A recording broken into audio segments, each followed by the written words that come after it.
after realizing that my YouTube channel is dying.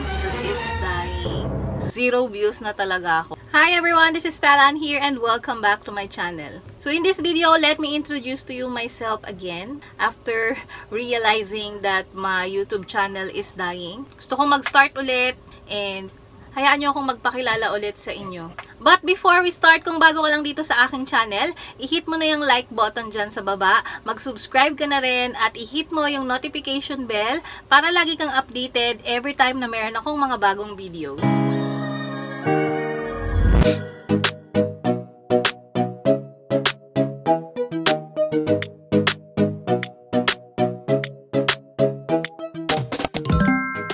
So, kung napanood nyo yung recent vlog ko, medyo nung nakaraan pa, no, na sinabi ko na my YouTube channel is dying. So, itong aking YouTube channel is monetized.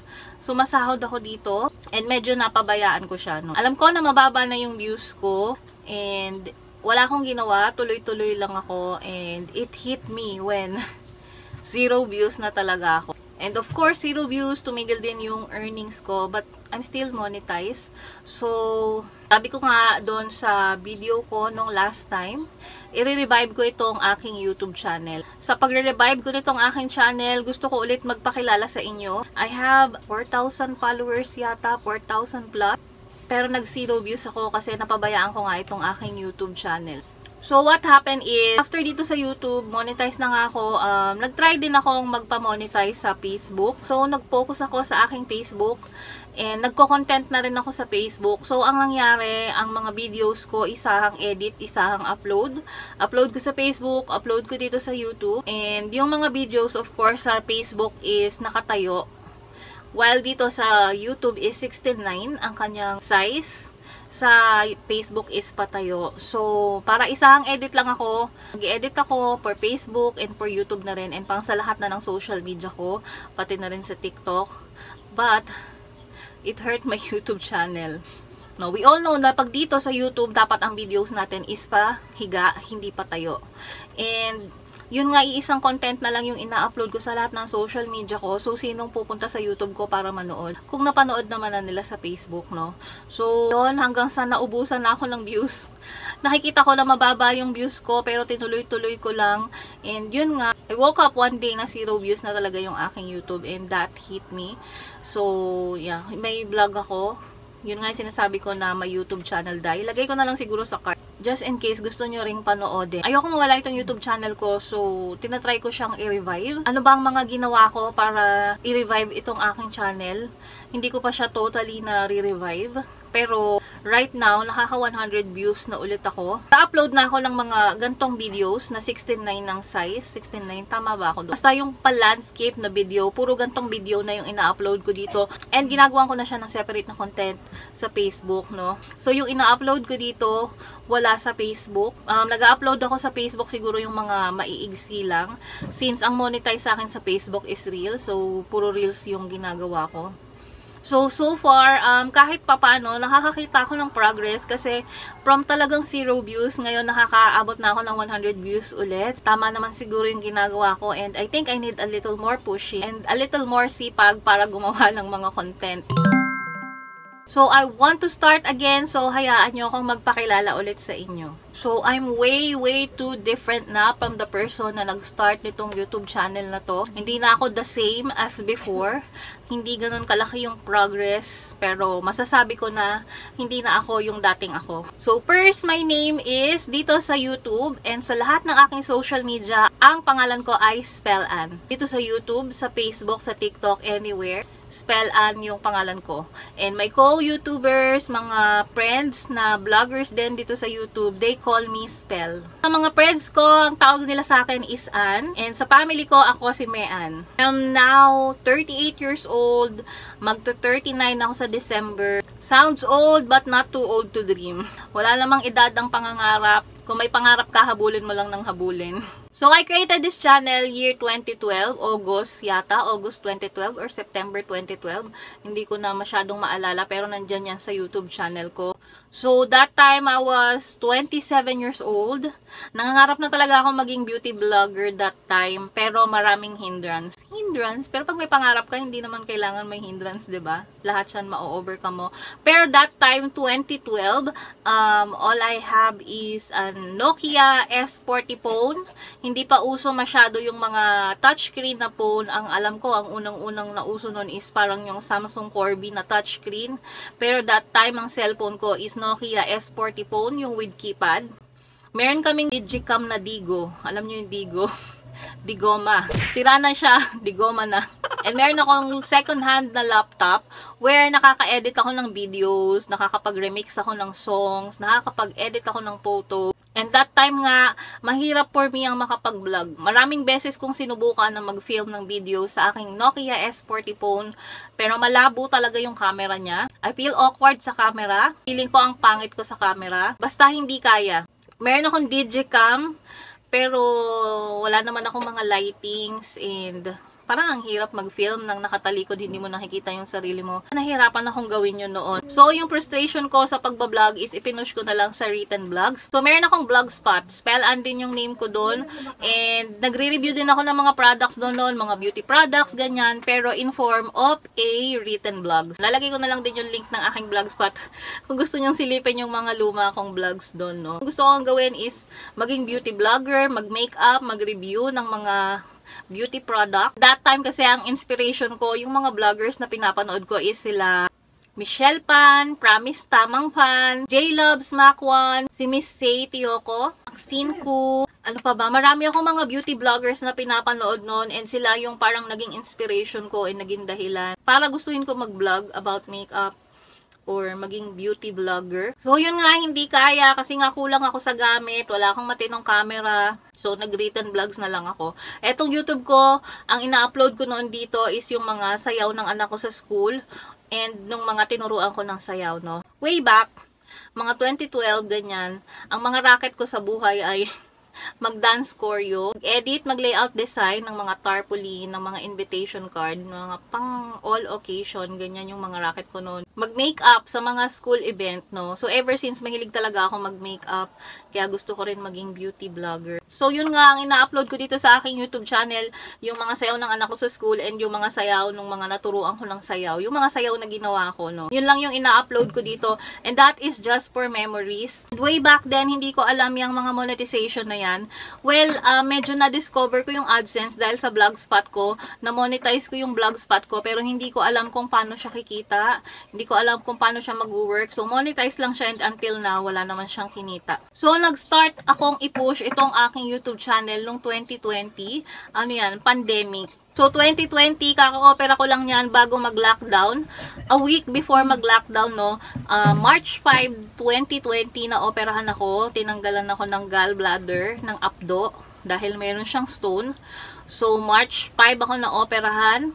Nakauwi ako, I think, ng March 9 or 10. And, meron akong follow-up check-up sa aking surgeon ng March 17. March 16, lockdown na tayo. So, na-start ko ngang i-push itong aking YouTube channel nung pandemic, bagong opera ko. And, nandito lang tayong lahat sa bahay. Naalala nyo yung time na yun. May Android phone na ako that time. Hindi na S40 yung phone natin, no? So, naisip ko, why not mag-vlog? Sa bahay lang naman, no? Maraming time.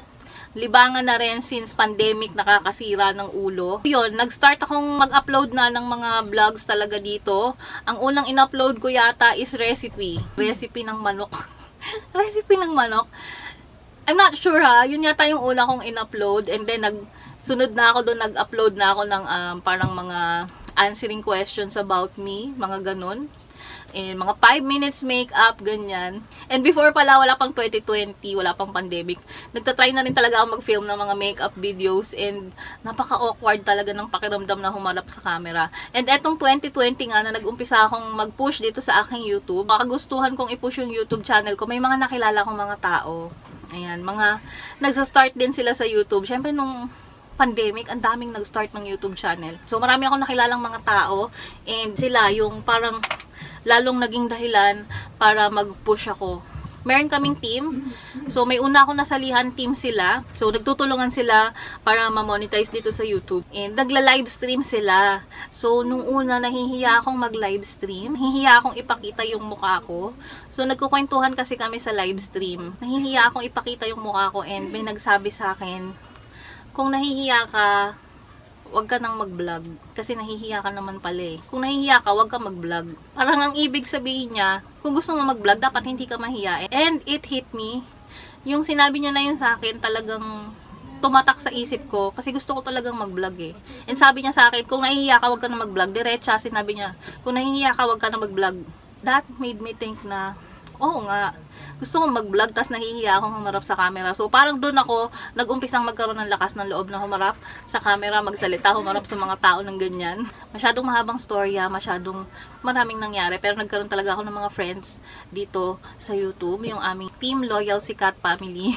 And kung saan-saan na kami nakarating, hindi ko pa sila nakikita personally up until now. We're still friends, we're still team, we are still helping each other, ganon. 2021 na monetize yung aking YouTube channel. So, everything is good, okay naman. Nasahod ako, gumagawa ako ng mga videos, gumagawa ako ng content. Though, talagang napakahirap mag-isip ng content and magstay sa niche mo, no? So, this channel is about makeup, beauty on a budget, beauty on a mom's budget. Kasi tayong mga nana, uunahin natin yung budget for the family kesa sa makeup. So, gusto kong mag-share kung ano yung mga beauty products na super affordable and yet good quality para sa mga nanay na katulad ko. Mga product review ng mga beauty products, ganyan. And since affiliate marketer din ako, nagre-review talaga ako ng mga products. And life vlogs, ayan, kung mga ganap-ganap ko sa buhay na alam kong hindi naman kayo magkaka-interest pero ina-upload ko pa rin. So, yan yung mga makikita nyo dito sa aking YouTube channel. So, nung in-start ko nga itong YouTube channel ko, compare sa ngayon, masasabi ko nga na I'm way too different na. Ibang tao na ako kaysa dun sa tao na nag-start ng channel na to. So, before I started this channel, ever since naman, I'm a full-time housewife. Of course, I'm a full-time housewife. Wala akong trabaho. Nasa bahay lang ako. Nakapokus lang ako sa pag-aalaga ng asawa at anak ko. Paghahatid ng anak ko sa school, ganyan. Kaya ang mga racket ko noon, more on sa school din. Nagme-makeup ako sa school. Sa mga school event. Nagko-courier din ako sa mga sayaw or mga presentation sa school din. Yan. Nag-online selling ako. Nagtitinda ako ng kung ano-ano. Or sa mga nanay na mga kananay ko sa school. So, nagbebenta ako ng makeup, pabango, mga hair product, ganyan. And I also do crochet. Nagko-crochet din ako. Nagbebenta din yan ako sa mga kananay ko sa school. So, nagle-layout din ako ng mga tarpaulin and invitation cards. Since 2012 pa nga, 2013, yan yung mga racket ko before nung maliit pa yung anak ko. Since I'm a full-time housewife, and yung earnings dyan, hindi naman ganun kalaki. Pero at least kahit papano, meron akong pambili para sa sarili ko. And seasonal lang yung mga yan. Seasonal lang. Pag may magpa-makeup, ayan. Kapag may magpaturo ng sayaw, kapag may event, ayan. Hindi siya lagi. And sa ganchilyo, pag may umorder, same with sa mga tarpaulin and invitation card, depende kung may umorder. Pero at least kahit bariya, meron akong kinikita, pag-provide ako para sa sarili ko ng kung ano lang gustong umbili. Since mahilig nga ako sa makeup, no, yung mga kinikita ko madalas sa ganyan na pupunta. So right now, I'm still a full-time housewife. I'm also a content creator, affiliate marketer. I still do makeup and nagle-layout pa rin ako ng mga invitation card and tarpaulin. Or ng kahit na anong gusto nyong ipa-layout. Nag-edit din ako ng video. Meron din akong Etsy. I'm selling digital products. Pero right now, tinigil ko siya. Pero bala kong umpisahan ulit. Nasira lang yung computer ko. Bala kong bumili ng laptop para makapag-start ulit mag-sell sa Etsy.